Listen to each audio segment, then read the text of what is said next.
역대상 15장 25절에서 29절 말씀 다천절 한 절씩 교독해서 읽도록 하겠습니다. 25절입니다. 이에 다윗과 이스라엘 장로들과 천부장들이 가서 여호와의 언약궤를 즐거이 메고 오벳에돔의 집에서 올라왔는데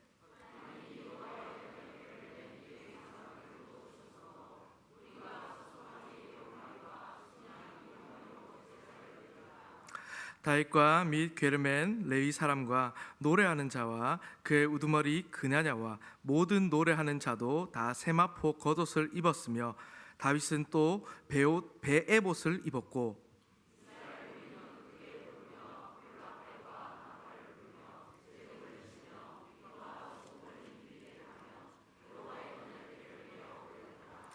함께 읽겠습니다. 여호와의 언약궤가 다윗성으로 들어올 때에 사울의 딸 미갈이 창으로 내려다보가 다윗 왕이 춤추며 뛰노는 것을 보고 그 마음에 업신 여겼더라. 아멘. 여러분 반갑습니다. 오늘은 예배자의 태도라는 제목을 여러분들과 잠깐 말씀을 나누고자 합니다. 오늘 우리 예배 전에 중고등부가 찬양했는데 좀 어떠셨습니까? 좀 좋았죠? 예, 그렇습니다. 오늘 우리 중고등부 친구들 참 이렇게 또 찬양해줘서 너무 감사한데 오늘 이 또 설교가 제가 이제 이번에 애들 수련회 같이 다녀오면서 이제 너무 열정적으로 이제 찬양하는 모습 보면서 한번 생각이 나서 한번 이 말씀을 전할까 싶어서 좀 준비를 했습니다. 그래서 오늘 본문을 살펴보면 이제 이 본문은 언약궤가 이제 예루살렘에 도착한 장면을 전체적으로 기록한 장면입니다. 그래서 언약궤의 운반자뿐만이 아니라 이제 언약궤를 따르는 이 찬양대 그리고 이들의 세심한 복장까지 다 기록을 하고 있습니다. 또 오늘 본문은 이제 사무엘서에서도 기록이 되어 있는 사건입니다. 다만 사무엘서에서는 이제 이 좀 비교를 해보면 언약궤 이동을 마친 다음에 이제 다윗이 번제와 화목제를 드리고 그 다음에 모든 백성에게 떡 한 개, 고기 한 점, 건포도 한 덩이씩을 나눠준 후에 왕궁으로 돌아갑니다. 또 그 후에 미갈과 마주친 장면을 언급하는 것으로 끝이 납니다. 하지만 오늘 본문을 본 이 역대상, 역대기는 이야기 순서를 조금 바꾸어 놓고요 내용을 추가를 합니다. 다시 말해서 다윗이 이 제사를 드린 장면과 또 백성을 축복하고 돌려보내는 이 장면을 둘로 나누어서 그 중간에 다윗이 언약궤에서 앞에서 한 번 더 제사를 드리면서 찬양하는 장면, 오늘 우리 찬양한 장면처럼 이것을 추가합니다.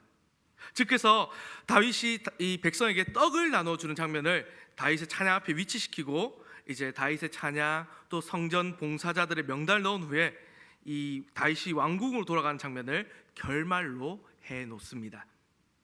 사무엘서는 비교적 이 본문을 길게 다루고 있는데 다루고 있는 이 다윗과 미갈의 이 대면 장면을 오늘 역대상에서는 29절 한 절로 요약해서 다윗의 봉헌과 또 찬양 앞에 위치를 시키십니다.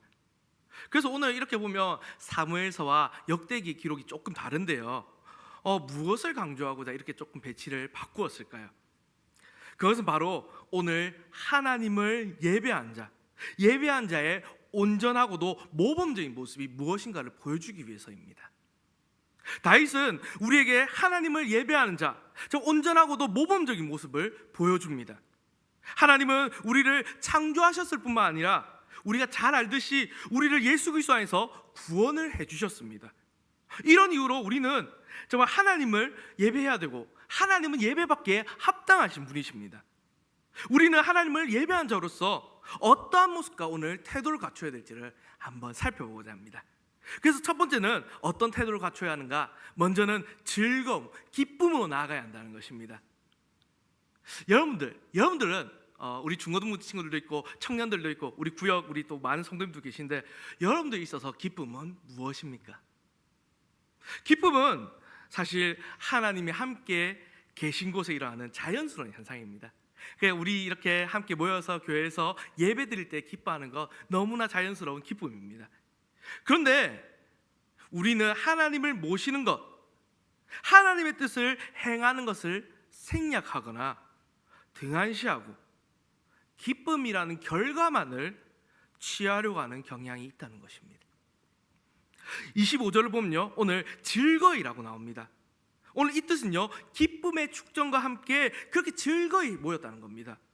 그러니까 오늘 이스라엘이 하나님의 궤를 옮기기 위해서 기쁨의 찬양 가운데에서 오벳 에돔의 이 집으로 올라왔음을 묘사하고 있는 것입니다.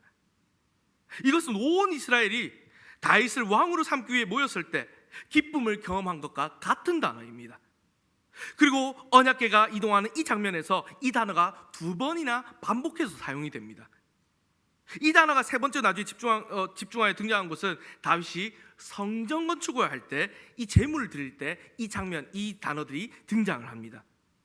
이와 같이 오늘 역대기에서 기쁨이라는 단어, 이것은요 하나님을 예배하고 하나님과 함께한 결과로 얻은 승리, 그리고 하나님을 향한 종교개혁과 그 예배 회복에 관련되어서 사용되었던 단어가 바로 이 기쁨이라는 단어입니다. 따라서 오늘 이 기쁨은요 우리에게 아주 중요합니다. 우리 그 세례교육이나 이런 거 할 때 또 많이 들어보셨을 텐데, 우리가 정말 많이 들어본 우리의 존재의 이유와 목적, 인간의 최우선적인 목적이 무엇입니까?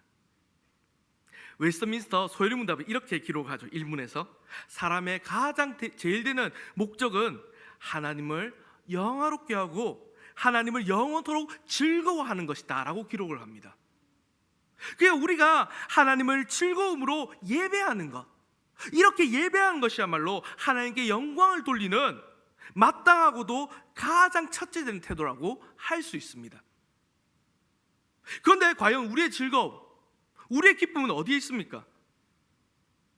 우리의 욕심과 소원이 이루어지는 것에, 아니면 자녀가 좋은 학교에 입학했을 때, 아니면 조금 더 넓은 집으로 이사했을 때, 우리는 이런 것들 속에서 즐거움을 찾습니다. 또 청년들로 예를 들면 좋은 직장에 취직했을 때나 성과를 이루었을 때, 아니면 또 좋은 사람을 만났을 때 거기에서 기쁨을 찾으려 합니다. 우리 청소년들도 마찬가지고요. 그러나 예수 그리스도 말미암아 구원받은 오늘 우리 하나님의 자녀들은 오직 하나님만이 우리의 즐거움이라는 사실을 고백하는 자들입니다. 구약의 선지자 하박국은요 우리에게 이런 즐거움을 가장 극적으로 보여줍니다. 그래서 하박국 3장 17절과 18절 말씀 보면 잘 아시는 말씀인데 이렇게 기록이 되어 있죠. 비록 무화과 나무가 무성하지 못하며 포도나무에 열매가 없으며 우리의 양이 없으며 외양간에 소가 없을지라도 나는 여호와로 말미암아 즐거워하며 나의 구원의 하나님으로 말미암아 기뻐하리로다. 아멘. 우리의 창조주 되시고 정말 구원자 되시는 하나님 아버지를 더욱 우리가 알아갈 때에 오늘 우리는 즐거움으로 하박국 선지처럼 고백하게 된다는 것입니다. 따라서 우리는요 창조주 하나님을 고백해야 합니다. 찬양해야 합니다. 또한 구원자 예수님을 고백하고 찬양해야 합니다. 또한 보혜사 성령님을 고백하고 찬양해야 합니다. 한마디로 삼위 하나님께 예배드리며 기쁨으로 즐거움으로 오늘 고백하며 나아가야 한다는 것입니다. 그럴 때 우리 또한 주님께서 주시는 그 기쁨으로, 예배의 즐거움으로, 기쁨으로 만끽하게 된다는 것입니다. 그러므로 오늘 기뻐하며 즐거워하며 하나님께 예배하는 우리 또 모든 또 성도님들 되시기를 바랍니다. 그리고 또 예배한 자의 또 두 번째 태도는 무엇인가? 첫 번째는 즐거움과 기쁨이었다면 두 번째 태도는요 바로 감사입니다. 그 어떤 인간의 노력과 수고로도 사실 사망과 심판에 놓여 있는 인간의 절망적인 이 죄의 문제는 해결할 수가 없습니다. 하지만 하나님은 이 문제를 예수 그리스도 말미암아 온전히 해결해 주셨습니다.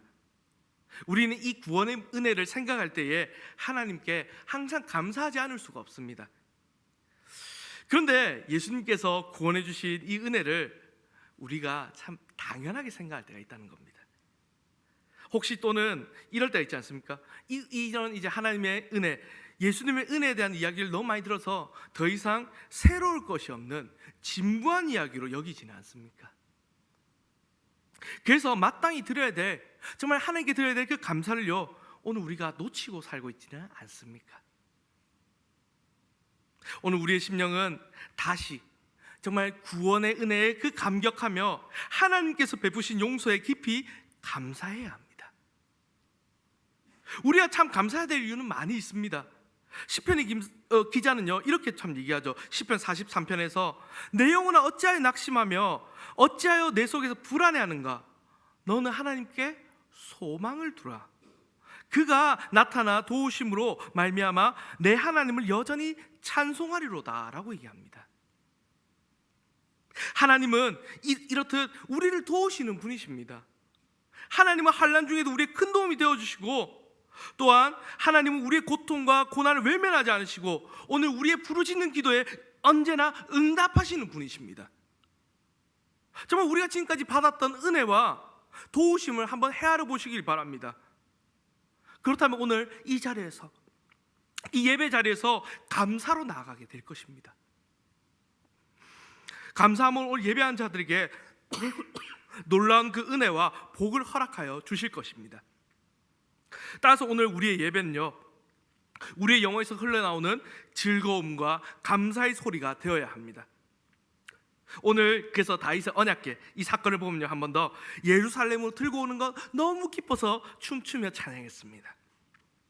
그것은 그 무엇보다 하나님의 그 성소와 그 임재에 대한 사모함에 대한 결과였습니다. 오늘 이 기쁨은 레위인의 찬양으로 표현되었고, 참 그 마음속에 벅차오른 감격, 기쁨을 가지고 즐거운 소리로 찬양한 것을 우리가 본문으로 보게 됩니다. 오늘 이것이 그래서 찬양이란 무엇인지를 한번 말씀해 주고 있는 것입니다. 여러분, 우리 참 예배할 때마다 또 예배 드릴 때마다 우리 찬양을 많이 드립니다. 오늘도 이렇게 우리 또 중고등부와 함께 찬양을 드렸는데요, 그래서 보면 많은 세션들, 또 다양한 찬양, 또 화려한 사운드들, 또 유행에 뒤처지지 않는 찬양 등 참 많이 우리가 참 또 연구하고 고민하고 해서 드립니다. 근데 그러면서 우리가 과연 외형만큼이나 우리의 내면도 진실한 것인지를 생각해 보아야 합니다. 한 100년 전, 한 30년 전만 해도 우리 이제 대부분 교회가 그렇겠지만 찬송가 하나로, 피아노 반주 하나로 찬양을 드렸습니다. 그럼에도 우리 그때 찬양 드리면서 참 너무나 기뻐하고 감동하면서 그때 눈물을 흘리지 않았습니까? 그러나 오늘 우리는 어떻습니까? 정말 하나님을 기뻐하며 찬양하며 예배드리고 있습니까? 하나님을 오늘 즐거워하고 있습니까? 또 우리 가운데 감격과 감동이 있습니까? 진실된 찬양이 우리 마음 안에 있는지 생각해 보아야 합니다. 아무리 화려한 반주도 잘 짜여진 콘티도 우리의 그 텅 빈 마음을 가릴 수는 없습니다. 그 사랑하는 성도 여러분, 오늘 이제 우리는 우리의 입술만을 열거나 우리의 감정에 치우친 찬양, 그런 예배가 아니라 이제는 하나님의 그 구원의 은혜에 감사하며 즐거워하는 영혼의 예배를 드려야 합니다. 오늘 이 다윗의 감격과 기쁨처럼 우리 그 안에 언제나 하나님을 예배하는 기쁨 안으로 또 기쁨이 넘쳐나기를 바랍니다. 우리 모두를 구원하시고 우리에게 큰 은혜 베푸신 그 하나님을 진심으로 기뻐하며 감사할 수 있는 그런 예배를 드리는 오늘 우리 성도님 되시기를 바랍니다. 그래서 이렇게 지금까지 예배자의 태도로 이제 감사와 또 즐거움을 잠깐 말씀드렸습니다. 그리고 오늘 이제 마지막으로 말씀드리고자 하는 것이 바로 이것입니다. 즐거움과 감사 뒤에, 그렇다면 진정으로 이제 우리가 하나님을 예배한 삶은 무엇인가입니다. 오늘 본문 29절을 보면요, 이 잘 아신 이 내용인데요, 미갈이 다윗의 행동을 보고요, 그 춤추며 이러니까 바지 벗겨질 때까지 찬양하니까 업신여긴 장면이 나옵니다. 미갈은 이 찬양하는 무리 속에 있지도 않고요, 창밖으로 내다보기만 했습니다. 다윗의 행동뿐만 아니라 백성 전체 행동이 사실은 이해가 되지 않았을 수도 있습니다. 왜 저러냐 싶으면서. 미갈은요, 사실 생각해보면 사울이 아버지 사울의 영향을 받았을 것이고, 사울처럼 미갈도 언약궤를 소홀히 대했습니다. 그래서 언약궤를 극진히 모시고 하나님을 힘차게 찬양하는 이 다윗의 모습을 이제 인간적인 모습으로, 정말 자기의 이성적인 모습을 볼 때는 이성을 상실한 사람처럼 보였을 겁니다. 아까 이제 우리 친구들이 수련회 때 하나님 찬양할 때 뛰고 춤춘다라고 했지 않습니까? 그런 모습들, 사실 하나님 믿지 않는 사람들한테는요, 이런 모습들이 미갈처럼 보이는 겁니다. 이해가 안 되는 겁니다. 왜 쟤들이 울지? 왜 쟤들이 춤추고 저렇게 소리 지르면서 찬양하지? 이해가 되지 않습니다. 이상하고 이해가 되지 않을 것입니다. 여러분, 정말 하나님을 예배한 삶은 무엇입니까? 그냥 이성적인 것이 아니라는 겁니다. 이성이라는 이 울타리 안에서 그냥 이성이 조정한 것 같이 조정하는 것까지만 인정하고 받아들이는 그런 삶이 아니라, 이제는 그것을 뛰어넘어 마음으로 하나님을 바라보는 전인적인 예배의 삶이 바로 우리가 드리는 예배라는 것입니다. 우리는 이런 모범이 되는 다윗처럼 하나님을 바라보며 전인적으로 예배한 자들이 되어야 합니다. 예배를 드릴 때 오늘 교회 와서 순서에 따라 예배도 드리고, 또 내가 생각하기에 인정하는 것만 받아들이는 그런 정도의 예배가 아니라, 오늘 말씀을 듣고 하나님과 쌍방향으로 정말 소통하며 기도하며 또 하나님께 나아가며 하나님의 말씀을 들으며 하나님을 바라보는 그것이 바로 진정으로 예배하는 삶이라는 것입니다. 오늘 이런 예배자로, 우리 모두가 이런 예배자로 하나님께 예배한 삶을 사시는 저와 여러분 되시기를 바랍니다. 말씀 맺겠습니다. 오늘도 하나님은 예배하는 사람을 찾으십니다. 우리는 어떻게 하나님께 오늘 나아가야 합니까? 세상이 주는 만족, 기쁨에 우리의 마음을 빼앗기지 않고 하나님 한 분만으로 만족하며 하나님을 즐거워해야 합니다. 또한 하나님께 주신 그 구원, 또 매일의 삶에서 하나님께 공부하시는 그 은혜에 감사함으로 나아가야 합니다. 더 나아가 이제 이성을 뛰어넘어 하나님을 바라보며 전인적으로 예배하는 삶을 살아야 합니다. 하나님과 쌍방향으로 소통하며 진정으로 하나님께 예배하는 삶인 것입니다. 그럼 사랑하는 성도 여러분, 오늘 우리의 하나님을 향한 그 첫사랑을 회복하시길 바랍니다. 그래야 하나님을 즐거워하고 하나님께 감사함으로 하나님을 기쁘게 해드리는 예배자, 또 이성과 감정을 뛰어넘어 전인적으로 예배하는 삶을 살아가는 우리 성도님들, 또 우리 청년들, 우리 또 중고등부 친구들 되기를 주님의 이름으로 간절히 바랍니다. 아멘.